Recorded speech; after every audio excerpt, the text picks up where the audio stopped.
जहाँ पे आए हुए सारे मोजीज़, मेरे बुज़ुर्ग, माताएं, बहनें, सबको नमस्कार। आज मेरा दूसरी बार सिंचा में आया हूँ मास्टर जी के साथ, अशोक मास्टर जी के साथ। और आपने देखा होगा हमारे रामबन में चाहे कांग्रेस थी, चाहे बीजेपी थी, चाहे एनसी थी, बड़े बड़े लीडर आए यहाँ पे। कोई मिनिस्टर भी रहा, कोई एमएलए भी रहा, लेकिन मास्टर अशोक की तरह किसी ने भी काम नहीं करके दिखाया। वो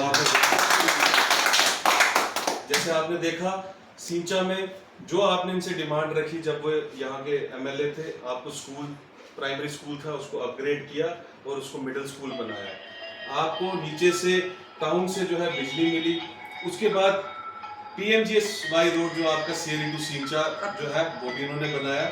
उसके बाद बीच में अड़चने आ रही थी, उस टाइम भी इन्होंने लड़ा डिपार्टमेंट के साथ और आपको रोड घर के बाहर तक पहुंचा के दिया। तो उसके बाद आपने 10 साल देखे बीजेपी के, 2014 और आज 2024 है।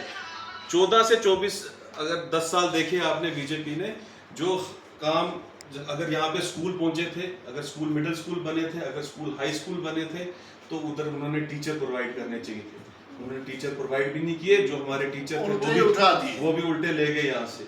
उनको यहाँ के नौजवानों को नौकरियां देनी चाहिए थी। इतने सारे प्रोजेक्ट हमारे नीचे चल रहे हैं, नेशनल हाईवे का प्रोजेक्ट चल रहा है, उसके बाद और डैम्स के प्रोजेक्ट, सावला कोट में प्रोजेक्ट खुलने वाला है, टनल बन रहे हैं, 100 से भी ज्यादा टनल यहाँ पे बने। तो हमारे नौजवानों को यहाँ पे नौकरी मिल सकती थी 10 साल में, लेकिन इन्होंने कोई इंटरेस्ट, बीजेपी के जो नेता थे, चाहे वो DDC हो, चाहे वो MLA हो, चाहे वो MP हो, किसी ने कोई इंटरेस्ट नहीं यहाँ पे दिखाया। ये हमारे आंखों के सामने की बात है। अगर मैं कहीं झूठ बोल रहा हूँ तो आप मुझे वहीं पे टोकना, आप मुझे वहीं पे रोकना। ये हमारे आंखों देखा जो हाल है वो मैं आपको बता रहा हूँ। तो आज हम यहाँ पे आए, बड़ी खुशी हुई हमें आके, आप लोगों की बात सुनी और जो आप लोगों ने कहा वो हम मीडिया के माध्यम से जो भी बातें हैं वो आगे पहुंचाएंगे। तो सबसे बड़ी जो डिमांड है आज सिंचा की, वो है एजुकेशन की डिमांड है, स्कूल में टीचरों की डिमांड है। मोदी जी बड़ी बड़ी बातें करते हैं, बीजेपी के लीडर बड़ी बड़ी बातें करते हैं विकसित भारत की। विकसित भारत, जब तक टीचर नहीं स्कूल में आएगा तब तक विकसित भारत नहीं हो सकता। जब तक टीचर की फुल स्ट्रेंथ नहीं होगी, खास करके हमारे गांव में, यहाँ पे ना कोई ट्यूशन सेंटर है, ना कोई दूसरी सुविधा है।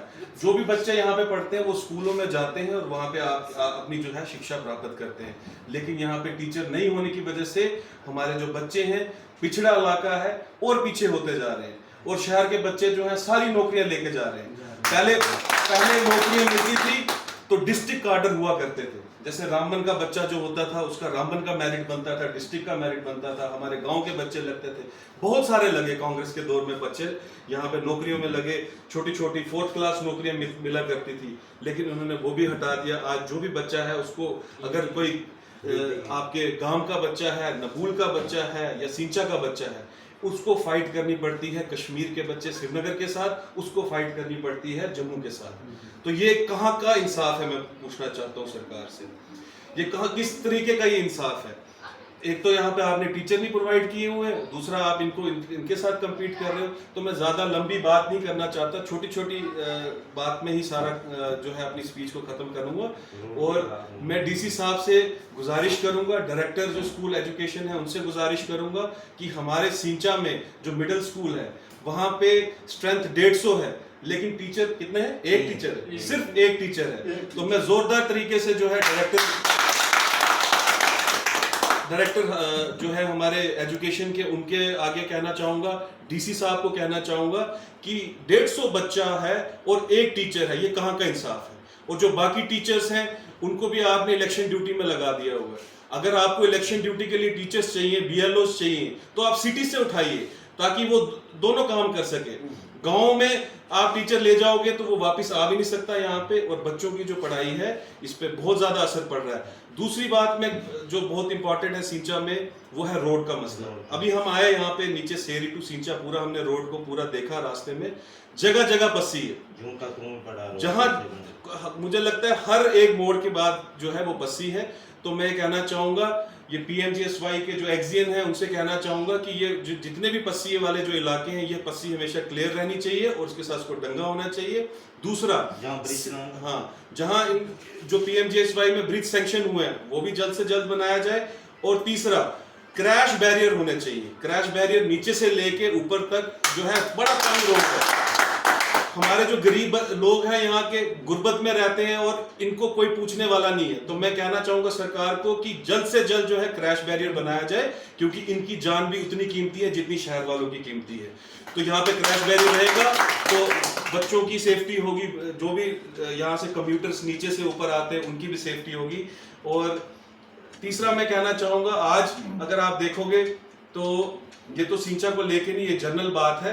आप देखो कि जो कश्मीर था मिलिटेंसी को लेके, उन्होंने ये पिछले 10 सालों में इन्होंने और तो कुछ किया नहीं, जम्मू को भी आज ये कश्मीर बनाने में तुले हुए। रोज आप देखो, पिछले अगर 2021 से मैं कहूँ 2021 से लेके अभी तक हमारे जो 50 के करीब जो है, अगर ऑफिशियल डेटा आप देखेंगे 41 से 50 के बीच में जो है हमारे जवान जो है वो शहीद हो रखे हैं। तो इसमें एक इंटेलिजेंस का फेलियर भी है। तो मैं कहना चाहूंगा गवर्नर जो LG साहब हैं हमारे जम्मू कश्मीर के, इस पे जो सिक्योरिटी लैब्स है इसको चेक किया जाए और ये जो जवानों की हमारी जान जा रही है और जिसके घर में जान जाती है उसको पता होता है इस चीज का, उसको दुख होता है इस चीज का। आपको इससे कोई फर्क नहीं पड़ रहा। जिसने अपना माँ बाप, जिसने अपने बाप को खोया है उसको फर्क पड़ेगा, जिसकी मतलब घर में कोई भी है, घर से गया जो भी है, बच्चा है किसी की माँ है, उसको फर्क पड़ेगा। तो मैं कहना चाहूंगा इस पे एक सख्त पॉलिसी बनाया जाए और ये मिलिटेंसी को जो जम्मू में आप फैला रहे हैं, पाकिस्तान के द्वारा जो फैल रही है मिलिटेंसी, इसको रोका जाए। शुक्रिया, जय हिंद।